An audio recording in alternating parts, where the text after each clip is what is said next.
दोस्तों, बुद्ध कहते हैं जब हमारे जीवन में बहुत सारी परेशानियां आ जाती है तो हमारे मन में उथल पुथल होने लगती है, हमारी शांति भंग हो जाती है और ऐसी स्थिति में हम हमेशा गलत निर्णय ही लेते हैं। इसलिए अपने मन की उथल पुथल को शांत होने का इंतज़ार करना चाहिए। शांत मन और स्थिर बुद्धि के लिए तथागत बुद्ध की सबसे मूलभूत सीख को जानना सभी लोगों को आवश्यक है कि हम सभी को जानना ही चाहिए, क्योंकि जब आप जान जाएंगे और इसे अपने जीवन में अमल करेंगे तो फिर आपके जीवन की हर परेशानियाँ, सारा दुख, सारे कष्ट दूर होता जाएगा। आप एक सकारात्मक जीवन जीने लगेंगे, जो कि आज की दुनिया में बहुत आवश्यक है। इसलिए इस वीडियो में गौतम बुद्ध की मूलभूत सीख को थोड़ी विस्तार से बात करेंगे। वो सीख इस प्रकार है। पॉइंट नंबर 1, बंधन से दुख पैदा होता है। बंधन यानी कि अटैचमेंट।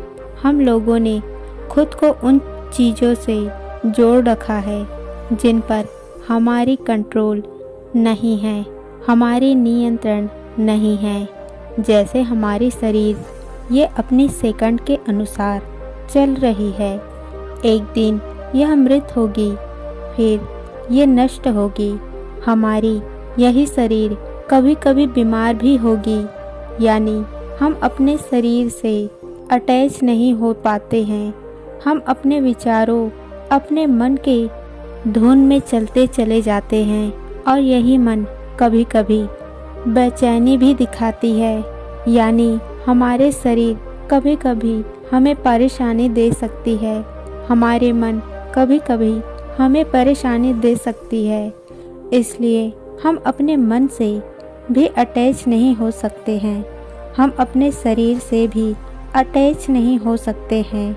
और जब इस तरह से हम अपने जीवन की विश्लेषण करते हैं, हम अपने जीवन को देखते हैं, तो हमें महसूस होती है कि हमारे सांस और ध्यान यानी हमारी अटेंशन एक ऐसी शक्ति है जो सारा जीवन हमारे साथ रहती है।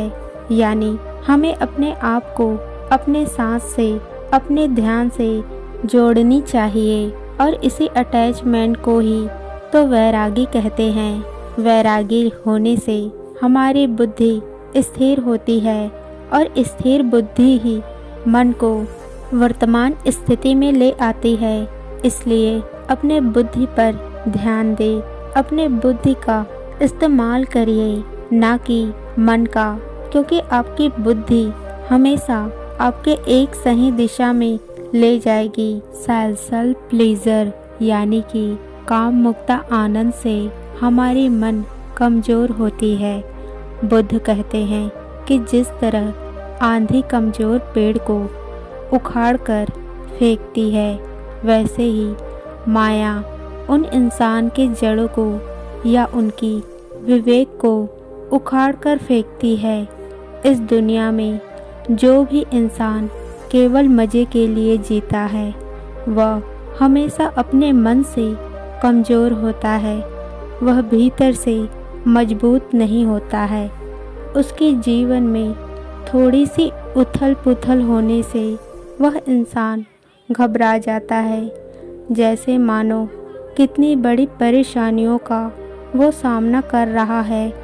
इसलिए मन के ऊपर बुद्धि और बुद्धि के ऊपर विवेक है, और ये विवेक ही हमें अपने जीवन में सही मतलब की पहचान कराता है। फिर हमारी बुद्धि ही मन को सही दिशा देती है। इसलिए अपने विवेक को पकड़ो, क्योंकि अगर विवेक नष्ट हो जाए तो इंसान कभी अपना लक्ष्य को नहीं प्राप्त करता है। जिस प्रकार बिना जड़ों के पेड़ हमेशा गिरते हैं, ठीक उसी प्रकार जो विवेक का इस्तेमाल नहीं करता है वह इंसान मुंह के बल गिरता है। इसलिए इंद्रिय सुख को समझना जरूरी है। आखिर ये इंद्रिय सुख है क्या? मान लो जैसे हमारे मन पसंद भोजन हमारे जीभ को अच्छी लगती है। अगर हम कोई खुशबू सूंघते हैं तो हमारे नाक को अच्छी लगती है। अगर हम कुछ कपड़े पहनते हैं तो हमारे शरीर को अच्छी लगती है। यानी हमारे इंद्रियों से मिलने वाली सुख, इसी को ही इंद्रिय सुख बोलते हैं। लेकिन यहाँ समस्या ये आती है कि इन्हीं सुखों को बढ़ाने के लिए हम एक के बाद एक इच्छाएं बदलते जाते हैं और इस तरह हम अतिरिक्त रहने लगते हैं। हमारे मन बेचैन होने लगती है कि हम उस चीज़ को कैसे पाएं, और इसी बेचैनी से तो हम बीमार भी होते हैं, क्योंकि बेचैनी हमारे मन को बीमार करती है और हमारे मन हमारे शरीर को बीमार करती है, और यही बीमारी हमें अंत में लाचारी बना देती है। हम लाचार बन जाते हैं। इसलिए अपने सेंसेस प्लीजर को समझे और अपने इंद्रियों के सुख को पाने के लिए उसमें ज़्यादा बह न जाए, क्योंकि ज़्यादा बहने से आपके भीतर बेचैनी आने लगती है। थोड़ी सी यहाँ समझते हैं कि अगर हमारी सेंसेस प्लीजर बिगड़ता हुआ है, अगर हम ज़्यादा इंद्रिय सुख पाना चाहते हैं, हम ज़्यादा इंद्रियों के सुख के वजह से अपने आप को बिगाड़ कर रखते हैं, तो फिर हमें क्या करना चाहिए? इसे जानने के लिए बुद्ध की इस सिद्धि को समझिए। गौतम बुद्ध कहते हैं कि हमें अपने जीवन में उसी तरह की इच्छा करनी चाहिए। मान लो जिस प्रकार एक कमज़ोर छत में बारिश की बूंदें रिस रिस कर पूरा घर को गीला कर देता है, फिर वो घर रहने के लायक नहीं होती है। ठीक उसी प्रकार वासना और कामनाएं कमज़ोर मन में प्रवेश करके उसे रहने लायक नहीं छोड़ती है।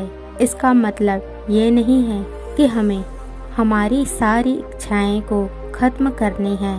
इसका मतलब ये हुआ कि हमें अपने भीतर ऐसी प्रवृत्ति लानी होगी जिससे हमारे शांत मन, स्थिर बुद्धि की इच्छा, मन को जीतने की इच्छा, दूसरों की सेवा करने की इच्छा, अगर इस तरह की प्रवृत्ति हमारे भीतर आती है तो यही प्रवृत्ति हमारे विवेक को जगाती है और मन को प्रबल बनाती है। और ये जिसके भीतर होता है उसी को देखकर बाकी लोग प्रेरणा भी लेते हैं। तो कुछ इस तरह से अपने आप को बनाइए कि आपके वजह से दूसरों को प्रेरणा मिले। अब यहाँ एक बात ये भी आती है कि स्थिर बुद्धि के लिए हमें क्या करना होगा। गौतम बुद्ध कहते हैं कि अपने मन में दृढ़ संकल्प रखिए। कोई लक्ष्य के प्रति, कोई काम के प्रति अगर आप अपने मन में उचित लक्ष्य बनाए रखते हैं तो आप अपने मन को अलग अलग इच्छाओं में भटकने से बचाकर रख पाएंगे। और इसी को तो मन की साधना कहते हैं। अपने मन को साधने की कोशिश करो और आप साध तभी पाओगे जब आप अपने भीतर दृढ़ संकल्प रखोगे। इसलिए आज से अगर कोई भी लक्ष्य पाना है तो उसकी प्रवृत्ति दृढ़ संकल्प रखो और ये संभव है, इसे आप कर सकते हैं। पॉइंट नंबर 4, बुद्ध कहते हैं कि संगति हमारे मन पर बहुत प्रभाव डालती है। संगति हमारे जीवन पर बहुत असर डालती है। इसलिए संगति को ऐसे लोगों से रखिए जिससे हमारे मन को आराम मिलता हो, और ये संभव है अगर आप अच्छे लोगों से संगति करते हैं तो आपके भीतर आपके सोच के साथ साथ आपकी संगति वाले लोगों की सोच भी आपसे कनेक्ट करती है। अगर वो सकारात्मक स्थिति में है तो लॉ ऑफ अट्रैक्शन के अनुसार आप भी सकारात्मक बनते चले जाएंगे और यही सकारात्मक संगति से हमारे मन बुराइयों को त्यागने की कोशिश करती है और हमारे भटकते हुए मन श्रेष्ठ लक्ष्य की तरह मुड़ता है। अब बात यहाँ ये आती है कि हमें ऐसे सकारात्मक वाले लोग मिलेंगे कहाँ, और अगर ऐसे लोग हमारे आसपास नहीं हैं तो हम क्या करें। तो यहाँ पर बुद्ध कहते हैं कि काम वासनाओं के पीछे या बुद्धिहीन लोगों की संगति से अच्छा अकेले रहना ही उचित है। बुद्ध के अनुसार अगर आपको अच्छे संगत के लोग नहीं मिलते हैं और इसके वजह से आपको अगर एकांत में रहना पड़े तो एकांत में ही रहो और एकांत में रहते हुए मन से किसी के लिए बुरा न चाहो। ये ध्यान दो कि कोई कमज़ोर विचार तुम्हारे मन में तो नहीं आ रहे। अगर आपने ये ध्यान देना शुरू कर दिया तो बहुत ही जल्द आप प्रसन्न और चिंता मुक्त हो जाओगे।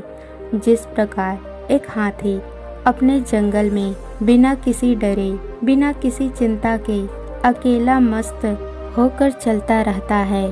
पॉइंट नंबर 5, गौतम बुद्ध कहते हैं, नियंत्रित मन ही आनंदित मन है। हमारे परेशानी की, हमारे दुखों की मूल कारण ये है कि हम खुद को और उन विचारों को अलग अलग नहीं देख पाते हैं। ध्यान का मूल उद्देश्य ये है कि उस मन से आज़ादी पाना, उस मन से अपने आप को अलग करके देखना, उस मन से अपने आप को अलग समझना। यहाँ एक बात समझो, जब एक आदमी नौकरी करता है तो वो आदमी और उनका बॉस कभी एक साथ नहीं हो सकते।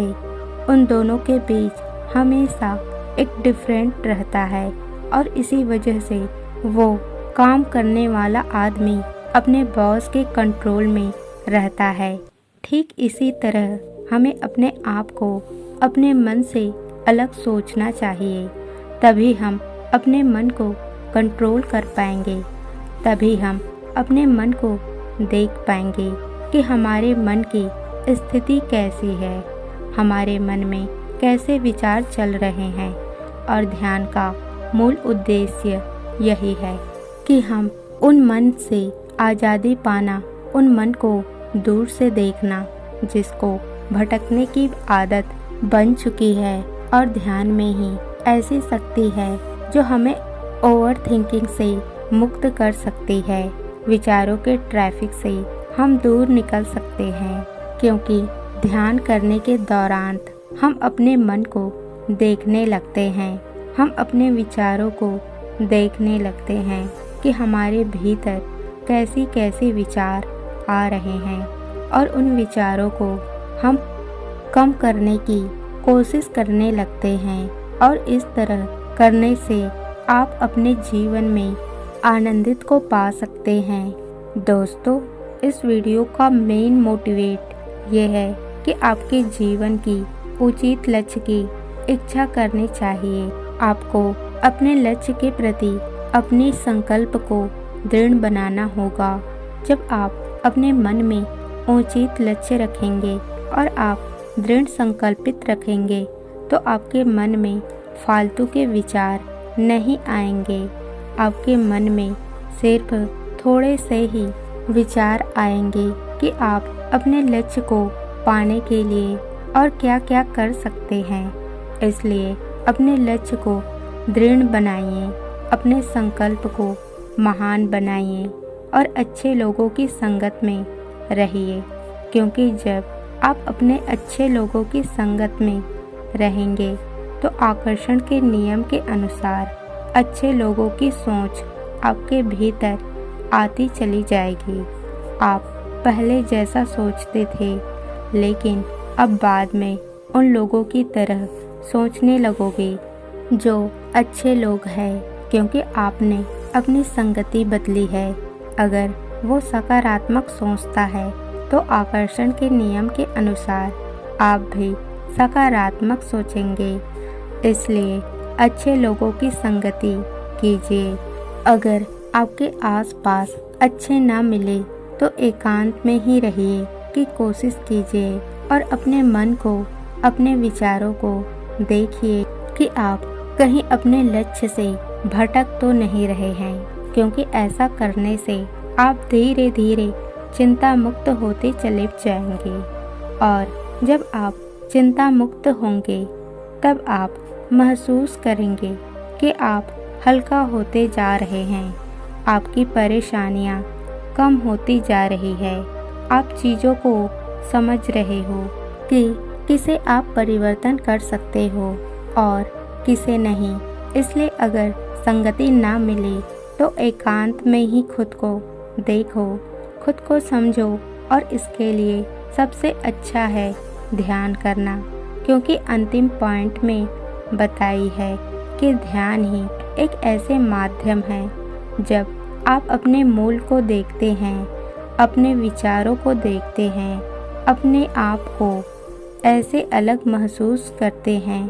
उस वक्त आप अपने मन को देखते हैं कि वह मन कितना भटकता हुआ है, कौन कौन से विचार आपके भीतर आ रहे हैं, और आप उन्हीं विचारों को कुछ देर के लिए छोड़ने की कोशिश करते हैं। इससे आपके भीतर कंट्रोलिंग कैपेसिटी बढ़ता है। आप ज़्यादा से ज़्यादा अपने आप को नियंत्रण करना सीख पाते हैं।